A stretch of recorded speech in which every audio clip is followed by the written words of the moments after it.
শীতকালে মা আমার সাথে যা করে। এই মনা, ওর তাড়াতাড়ি ঘুম থেকে। বেলা 12টা বাজে, এখনো শুয়ে শুয়ে ঘুমাচ্ছি।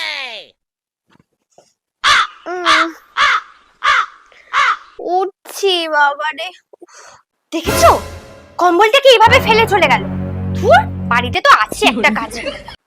ও মা, আজকে না স্নানটা করবো না গো, খুব শীত করছে।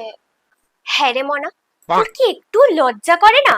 সকালবেলা উঠে আমি জল ভরেছি, কাপড় কেচেছি, বাসন মেজেছি, তোদের স্নান করার জন্য জল তুলে ছাদে রোদের গরম করতে দিয়ে এসেছি, আর তুই বলছিস স্নান করবি না?